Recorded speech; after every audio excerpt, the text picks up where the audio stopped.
আসসালামু আলাইকুম। প্রবাস সংবাদে সবাইকে স্বাগত জানাচ্ছি সৈয়দা তারানা তাবাসসুম। বিস্তারিত সংবাদের শুরুতেই জানিয়ে দিচ্ছি ফ্রেমওয়ার্ক ফাইন্যান্স লিমিটেড প্রবাস সংবাদ শিরোনাম।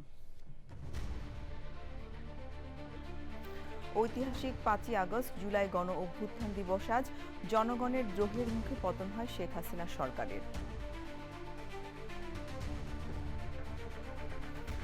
যুক্তরাষ্ট্রে সাইক্লোস্পোরার প্রাদুর্ভাবে প্রথম মৃত্যু, আক্রান্ত ২০,০০০-এর বেশি, অতিরিক্ত পানি শূন্যতায় মৃত্যুর ঝুঁকি।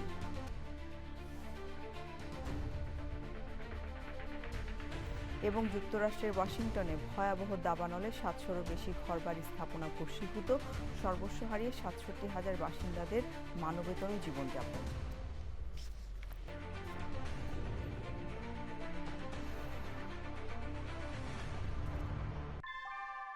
নিউ ইয়র্কে প্রবীণদের কাছে আস্থার নাম অল কাউন্টি হোম কেয়ার। এখানে পাচ্ছেন প্রিয়জনের যত্নে অভিজ্ঞ কেয়ার গিভার। কল করুন 646-444-2266। সংবাদ শিরোনামগুলো জানাচ্ছিলাম। এখনকার সংবাদ আয়োজন একই সঙ্গে চ্যানেল আইয়ের ইউটিউব চ্যানেল এবং চ্যানেল আইয়ের ওটিটি প্ল্যাটফর্ম আইস্ক্রিনে লাইভ স্ট্রিম হচ্ছে। এবারে পুরো সংবাদ, আর শুরুতেই জুলাই গণ অভ্যুত্থান।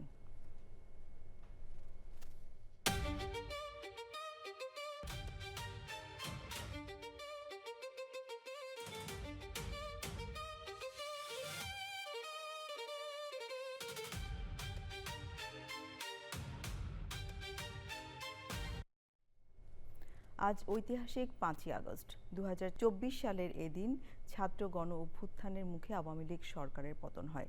দেশ থেকে পালিয়ে যান শেখ হাসিনা। বাংলাদেশের ইতিহাসে যোগ হয় নতুন অধ্যায়। এ বিজয় আসে ১৪০০ মানুষের রক্তের বিনিময়ে। আহতের সংখ্যা প্রায় ২০,০০০। ছাত্রদের আন্দোলনে জনতার বিজয়ের অবিস্মরণীয় সেই দিনটির কথা জানাচ্ছেন তাফিমুল ইসলাম। ছাত্র জনতার এক দফার আন্দোলন দমনের সব চেষ্টা যখন ব্যর্থ হয়, তখনও নিজের অবস্থানে অনড় ছিলেন শেখ হাসিনা। গুলির নির্দেশ বজায় রাখেন তিনি। ৪ঠা আগস্ট ঝরে যায় আরও শতাধিক প্রাণ। এমন পরিস্থিতিতে ছাত্রদের লং মার্চ টু ঢাকা কর্মসূচি একদিন এগিয়ে ৫ তারিখে করার ঘোষণা আসে। ঢাকায় ৫ই আগস্টের সকালটি ছিল উত্তেজনায় টান টান। রাজধানীতে প্রবেশের সবগুলো পথই ছিল বন্ধ। সকাল ১০টার পর থেকে রায়েরবাগ, যাত্রাবাড়ি, উত্তরা, আবদুল্লাপুর এবং মিরপুর, মোহাম্মদপুরে জড়ো হতে শুরু করে মানুষ। নারায়ণগঞ্জ, গাজীপুর সহ ঢাকার বাইরে থেকে আসা জনতার মিছিল ক্রমেই সেই জমায়েত বড় হতে থাকে। সব প্রতিরোধ পেরিয়ে অনেকেই পৌঁছে যান কেন্দ্রীয় শহীদ মিনার ও চাংখারপুল এলাকায়। চলে আরও গুলি, ঝরে যায় আরও প্রাণ। গণভবনেও চলছিল শেখ হাসিনার মসনদ টেকানোর সর্বশেষ চেষ্টা, কিন্তু কারো কোনো উপায় জানা নেই। ততক্ষণে রাজপথে লাখ লাখ জনতা। কুড়িল বিশ্ব রোড, বাড্ডা, রামপুরা, বনশ্রী, পুরান ঢাকার অলিগলি সহ সর্বত্রই রাস্তায় নেমে আসে মানুষ। নিজ দেশের মানুষের বিরুদ্ধে অস্ত্র না চালানোর সিদ্ধান্ত জানায় সেনাবাহিনী। প্রধানমন্ত্রীকে পদত্যাগের পরামর্শ দেন সবাই। নাটকীয় সব ঘটনা ঘটতে থাকে গণভবনে। আর কোনো উপায় না দেখে শেষ পর্যন্ত সরে যেতে রাজি হন শেখ হাসিনা।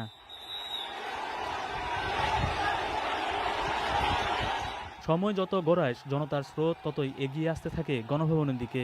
শেখ হাসিনার পালায়ন নিশ্চিত করতে নিরাপত্তা ব্যবস্থা চোখে পড়ে গণভবনের চারপাশে। প্রথমে পুরনো বাণিজ্য মেলা মাঠ থেকে একটি হেলিকপ্টারে এবং পরে একটি পরিবহন বিমানে দিল্লির পথে উড়াল দেয় শেখ হাসিনা।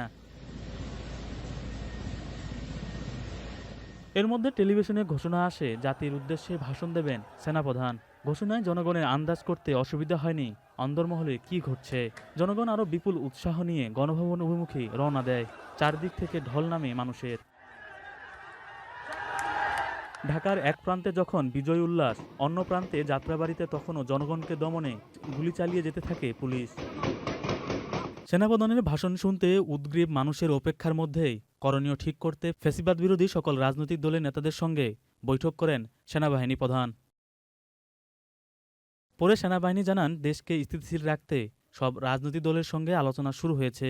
শীঘ্রই একটি অন্তর্বর্তীকালীন সরকার গঠন হবে।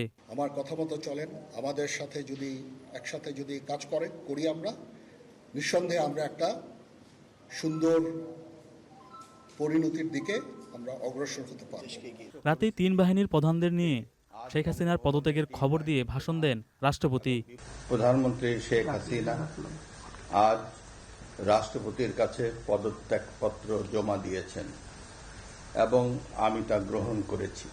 15 বছরের স্বৈরশাসনের অবসান ঘটিয়ে এই বিজয় এসেছিল হাজারো প্রাণের বিনিময়ে। তাফহিমুল ইসলাম, চ্যানেল আই, ঢাকা। এবারে ইউএসএ সংবাদ।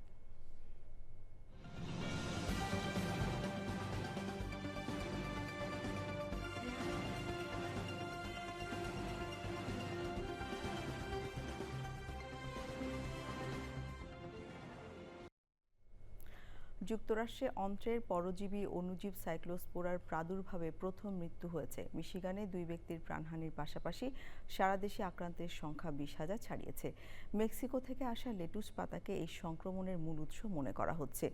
অতিরিক্ত পানি শূন্যতায় মৃত্যুর ঝুঁকি বাড়াচ্ছে বলে জানিয়েছেন চিকিৎসকরা। বিস্তারিত ডেস্ক রিপোর্টে।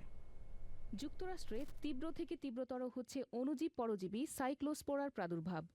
মিশিগান স্টেটে প্রথমবারের মতো এই ভাইরাসে আক্রান্ত হয়ে 2 জনের মৃত্যুর তথ্য দিয়েছেন স্বাস্থ্য কর্মকর্তারা। চলতি বছর জুনের মাঝামাঝিতে শুরু হওয়া এই প্রাদুর্ভাব এখন পর্যন্ত মার্কিন ইতিহাসের সবচেয়ে বড় সাইক্লোস্পোরা প্রাদুর্ভাব। And we've only had 2 deaths in patients that are clearly medically fragile. So it still remains an illness that for most patients we are able to treat successfully as outpatients. শাকসবজি ও ফলমূল, বিশেষ করে মেক্সিকো থেকে আমদানি করা lettuce পাতার মাধ্যমে এই রোগ দ্রুত ছড়িয়ে পড়ছে। আক্রান্তদের তীব্র পাতলা পায়খানা ও মারাত্মক পানিশূন্যতা দেখা দিচ্ছে। সিডিসির তথ্য মতে সারা দেশে ইতোমধ্যেই 18 থেকে 20,000 মানুষ এই রোগে আক্রান্ত হয়েছেন। ওয়েন স্টেট ইউনিভার্সিটির সংক্রামক ব্যাধি বিশেষজ্ঞ ডক্টর জোয়েল কামায়ার বলেছেন, সাইক্লোস্পোরা আগে থেকেই জটিল রোগে আক্রান্ত রোগীদের ঝুঁকি বাড়িয়ে দেয়। It stands to reason that there are some patients that might not be able to withstand the dehydration that can come with severe cyclosporiasis. পরিস্থিতি নিয়ন্ত্রণে কয়েকটি ফাস্ট ফুড চেইন ও খুচরা বিক্রেতা প্রতিষ্ঠান লেটুস পাতা সরবরাহ স্থগিত করেছে। আগের বছরগুলোর তুলনায় এবার সংক্রমণের মাত্রা বহুগুণ বেশি হওয়ায় মার্কিন স্বাস্থ্য সংস্থাগুলো মানুষকে শাকসবজি ও ফলমূল ভালোভাবে ধুয়ে ব্যবহারের পরামর্শ দিচ্ছে।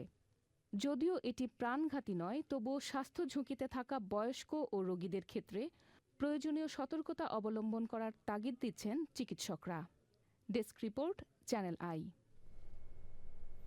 যুক্তরাষ্ট্রের ওয়াশিংটন স্টেটের স্পোকেন এলাকায় ভয়াবহ দাবানলে 700-রও বেশি ঘরবাড়ি ও স্থাপনা সম্পূর্ণ ভস্মীভূত হয়েছে। অগ্নিকাণ্ডের আশঙ্কায় সরিয়ে নেওয়া হয়েছে 67,000 বাসিন্দাকে।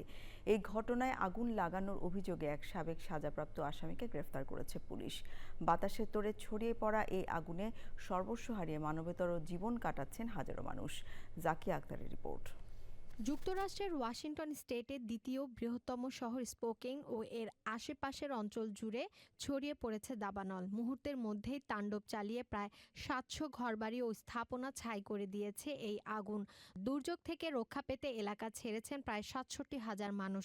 সবকিছু হারিয়ে এক অসহায় জীবন কাটাচ্ছেন হাজারো মানুষ। It's really sad. I mean, it looks like bombs went off because the houses are just in ashes. I mean, there's fireplaces standing and cars burnt, so. এদিকে ওল্ড টেলস ফায়ার নামক বড় দাবানলটি উদ্দেশ্য প্রণোদিতভাবে লাগানো হয়েছে বলে জানিয়েছে police.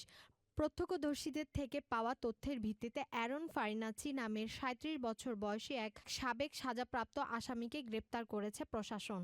Mr. Finacci is currently in custody and being interviewed by detectives from our major crimes unit here in the Spokane County Sheriff's Office. শুষ্ক আবহাওয়া ও বাতাসের তীব্রতার কারণে আগুন দ্রুত ছড়িয়ে পড়ে, যাতে পুড়ে গেছে প্রায় 1000 বর্গ কিলোমিটার এলাকা।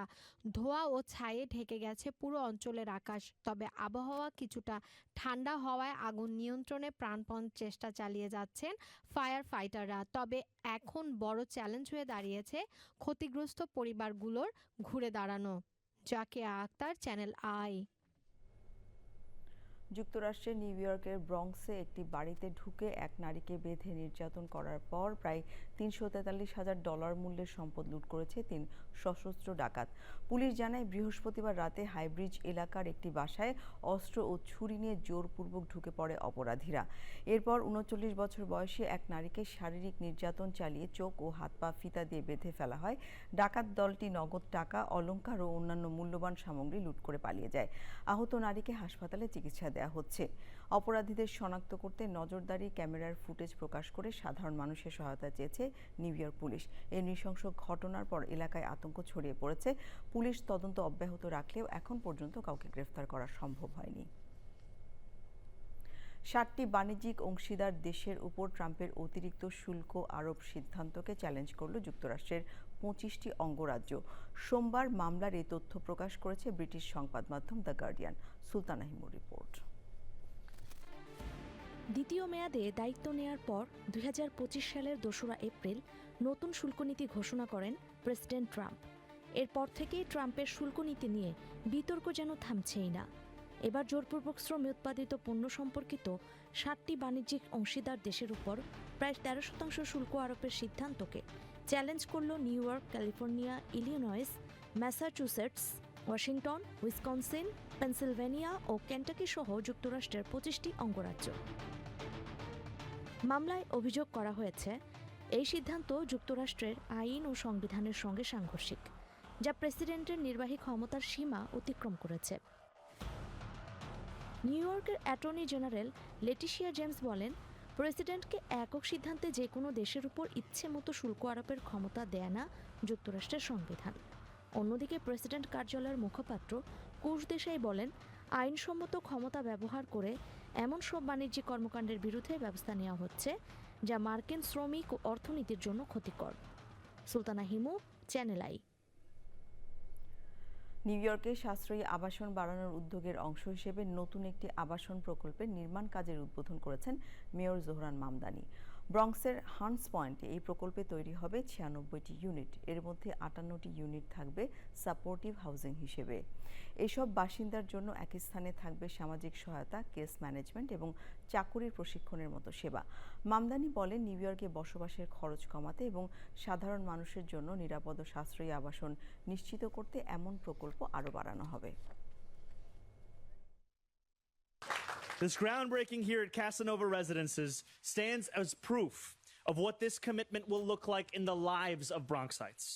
Once completed, the building will be comprised of 96 affordable homes.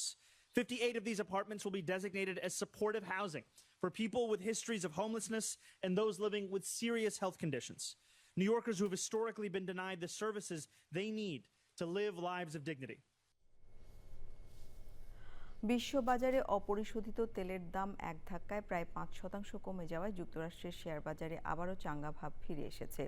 এর ফলে ওয়াল স্ট্রিটে মূল্যস্ফীতি বৃদ্ধির আশঙ্কা অনেকাংশে কেটে গেছে এবং শেয়ার বাজার সূচক S&P 500 আগের সব রেকর্ড স্পষ্ট করার কাছাকাছি পৌঁছেছে। ইরানের ওপর নতুন করে সামরিক হামলা না চালানোর ঘোষণা দেয়া হলে ব্রেন্ট ক্রুড অয়েলের দাম 4.7% হ্রাস পায়। এর ইতিবাচক প্রভাবে মার্কিন এয়ারলাইন্স সহ জ্বালানি নির্ভর কোম্পানিগুলোর শেয়ারের দাম এক লাফে অনেকটা বেড়েছে। একই সাথে 10 বছর মেয়াদী ট্রেজারি বন্ডের রিটার্ন রেট কমে 4.68% নেমে এসেছে, যা শেয়ার বাজারে বড় ধরনের গতি ফিরিয়ে এনেছে। নিউ ইয়র্কে ফেডারেল এজেন্টদের মাস্ক পরা নিষিদ্ধের আইন আটকে দিলেন ফেডারেল বিচারক। এমনকি এজেন্টরা দৃশ্যমান পরিচয়পত্র পড়তে বাধ্য নন বলেও জানিয়েছেন মার্কিন ডিস্ট্রিক্ট বিচারক মেডি অগাস্টিনো। সোমবার নিউ ইয়র্কে মাস্ক নিষিদ্ধ করা আইনের ওপর প্রাথমিক স্থগিতাদেশ জারি করে আদালত। রায় বিচারক উল্লেখ করেন, কোনো রাজ্য সরকার আইন প্রয়োগকারী সংস্থার নিয়ম ও পোশাক নির্ধারণ করতে পারে না। আইনটিতে যেসব বিধান নিয়ে আপত্তি তোলা হয়েছে সেগুলো অসাংবিধানিক, যা ফেডারেল আইন প্রয়োগকারী সংস্থাগুলোর কার্যক্রমে বাধা সৃষ্টি করে। এর মধ্যে রয়েছে immigration and customs enforcement, FBI drug enforcement administration এবং US customs and border protection কার্যক্রম।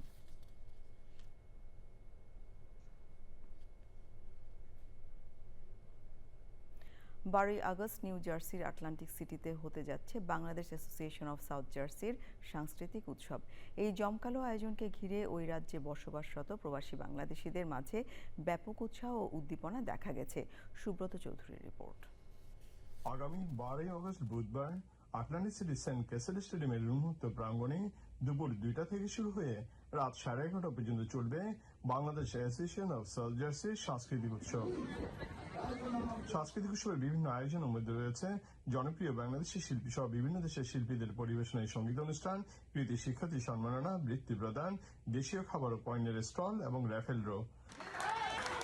বাংলাদেশের জনপ্রিয় সঙ্গীত শিল্পী এসআই টুটুল, বিন্দুকণা, ভারতীয় শিল্পী মধু বিজয়, উজ্জ্বল ভাস, পাকিস্তানি শিল্পী সোনুভার ও আমেরিকার ডিজে শেপ লাভ উৎসবে পারফর্ম করবেন।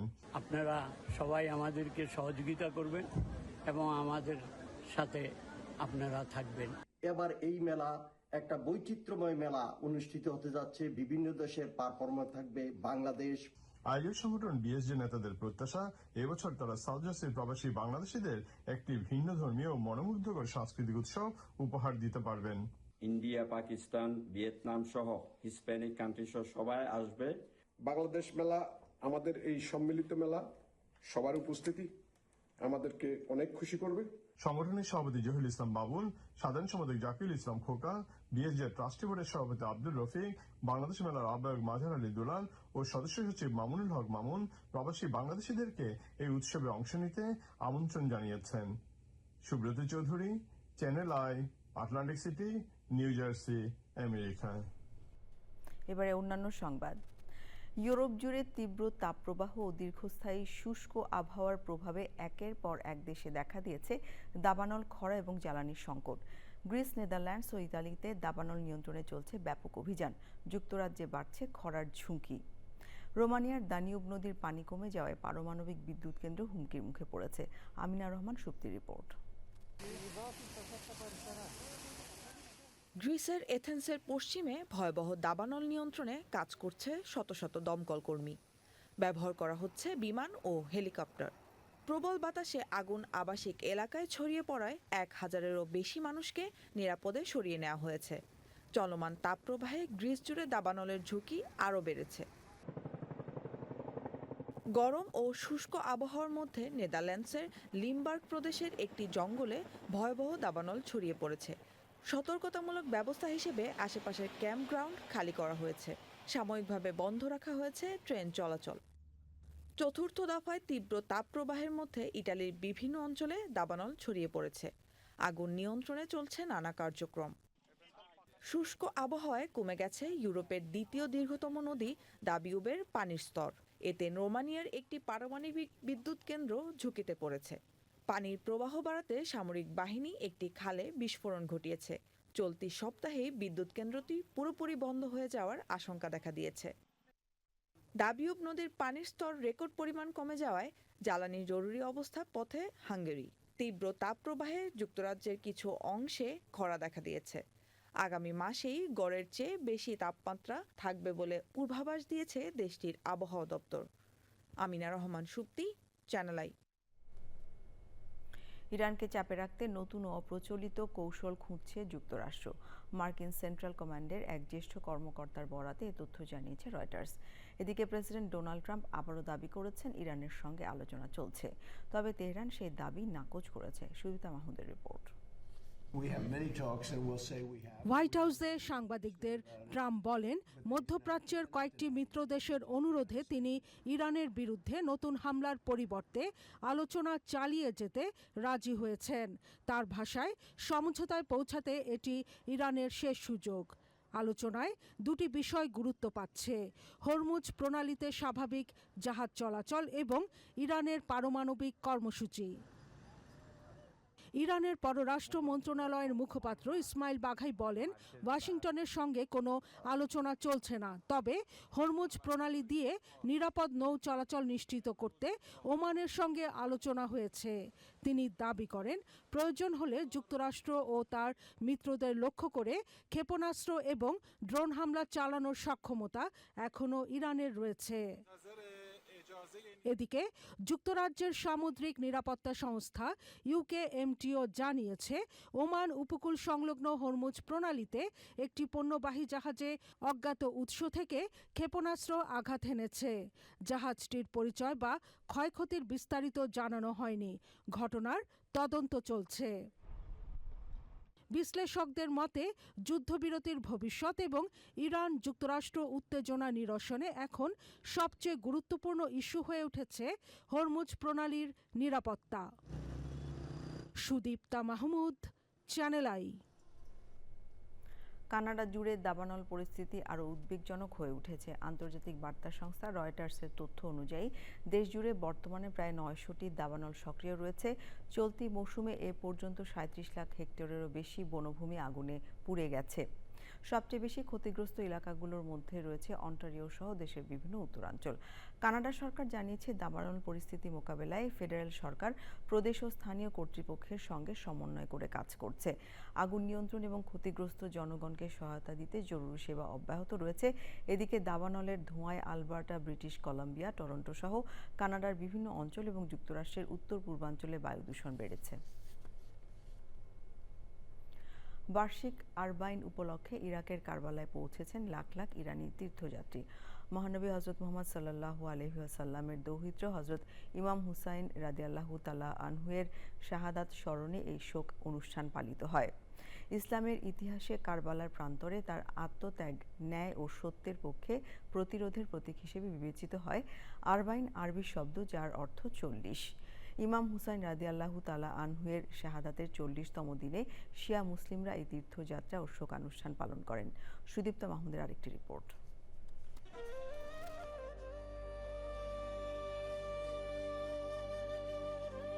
মধ্যপ্রাচ্যে ইরান যুক্তরাষ্ট্র উত্তেজনার মধ্যেই শুরু হয়েছে বিশ্বের অন্যতম বৃহৎ ধর্মীয় সমাবেশ আরবাইন তীর্থযাত্রা।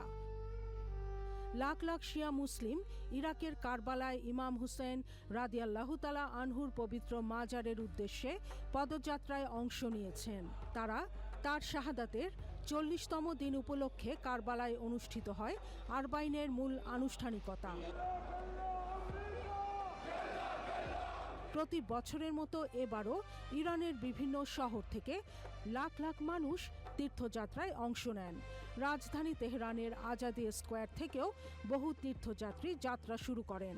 পরে তারা পায়ে হেঁটে বা বিভিন্ন যানবাহনে ইরাকের কারবালার উদ্দেশ্যে রওনা দেন, যেখানে ইমাম হুসাইন রাদিয়াল্লাহু তাআলা আনহুর শাহাদাতের ৪০তম দিন উপলক্ষে আয়োজিত শোকানুষ্ঠানে অংশ নেন।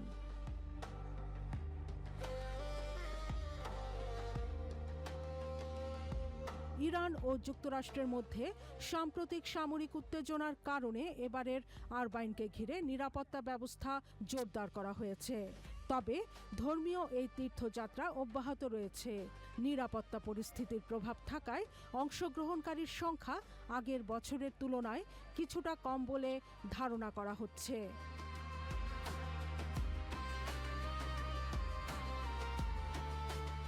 ইরাকের সীমান্ত ও কারবালার পথে স্থানীয় স্বেচ্ছাসেবীরা তীর্থযাত্রীদের জন্য বিনামূল্যে খাবার, বিশুদ্ধ পানি, অস্থায়ী আবাসন এবং পরিবহন সহ বিভিন্ন সেবার ব্যবস্থা করেছেন। Sudipta Mahmud, channel I. ইতালিতে বসবাসরত মুন্সিগঞ্জ বিক্রমপুরের প্রবাসীদের সংগঠন মুন্সিগঞ্জ বিক্রমপুর সমিতি ইতালির নবগঠিত কার্যকরী পরিষদের নাম ঘোষণা করা হয়েছে। রোমে এক সংবাদ সম্মেলনে সংগঠনের আহ্বায়ক নূরে আলম সিদ্দিকী বাচ্চু নবনির্বাচিত পরিষদের সদস্যদের নাম ঘোষণা করেন। নবগঠিত কার্যকরী পরিষদে প্রধান উপদেষ্টা হিসেবে নির্বাচিত হয়েছেন জামান মুখতার, সভাপতি নির্বাচিত হয়েছেন এলিন আহমেদ মিঠু, সাধারণ সম্পাদক আমিনুল ইসলাম। সংবাদ সম্মেলনে নবনির্বাচিত প্রতিনিধিরা প্রবাসীদের মধ্যে ঐক্য, সম্প্রীতি ও পারস্পরিক সহযোগিতা বৃদ্ধিতে সংগঠনকে আরও সক্রিয় করার প্রত্যয় ব্যক্ত করেন। প্রায় এক যুগ পর সিডনির মঞ্চে গাইলেন উপমহাদেশের কিংবদন্তি কণ্ঠশিল্পী রুনা লায়লা। শনিবার সন্ধ্যায় সিডনির নরওয়েস্ট কনভেনশন সেন্টারে এই অনুষ্ঠানে তার গানে মুগ্ধ হন ২,০০০ দর্শক শ্রোতা। লিসন ফর নামের একটি সংগঠনের ১০ বছর পূর্তি উপলক্ষে আয়োজিত বাংলাদেশ নাইট ২০২৬ অনুষ্ঠানে আসেন রুনা লায়লা। বাংলাদেশ থেকে শিল্পী, যন্ত্রী ও কলা কুশলী মিলিয়ে ২৫ সদস্যের একটি দল অংশ নেয় অনুষ্ঠানে। রুনা লায়লার ৬ দশকের বেশি সময় সঙ্গীত জীবনের স্বীকৃতি হিসেবে অনুষ্ঠানে তার হাতে বিশেষ সম্মাননা তুলে দেন অভিনেত্রী নাজনীন নিহা। এছাড়া এই অনুষ্ঠানে সঙ্গীত পরিবেশনায় ছিল Bengal Symphony, Coke studio Bangla খ্যাত শিল্পী ইমন চৌধুরী, আলিয়া বেগম, পিন্টু ঘোষ, মিথুন চক্র এবং মৃধা শিবলু তাদের প্রাণবন্ত পরিবেশনায় দর্শকদের মুগ্ধ করেন। সংবাদ শেষ করব, তবে যাবার আগে ফ্রেমওয়ার্ক ফাইন্যান্স লিমিটেড সংবাদ শিরোনামগুলো জানিয়ে দিচ্ছি আরও একবার। ঐতিহাসিক 5ই আগস্ট জুলাই গণ অভ্যুত্থান দিবস আজ জনগণের দ্রোহের মুখে পতন হয় শেখ হাসিনার সরকারের।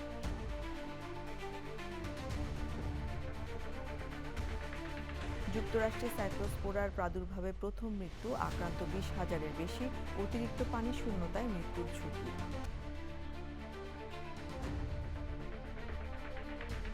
এবং যুক্তরাষ্ট্রের ওয়াশিংটনে ভয়াবহ দাবানলে 700-রও বেশি ঘরবাড়ি স্থাপনা ভস্মীভূত, সর্বস্ব হারিয়ে 67,000 বাসিন্দার মানবেতর জীবনযাপন।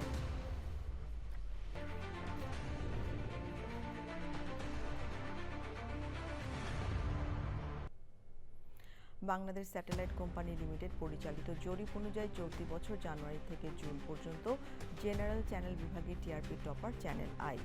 দেশের সবচেয়ে জনপ্রিয় টেলিভিশন চ্যানেল আইয়ের সবশেষ সংবাদ জানতে ভিজিট করুন channelionline.com।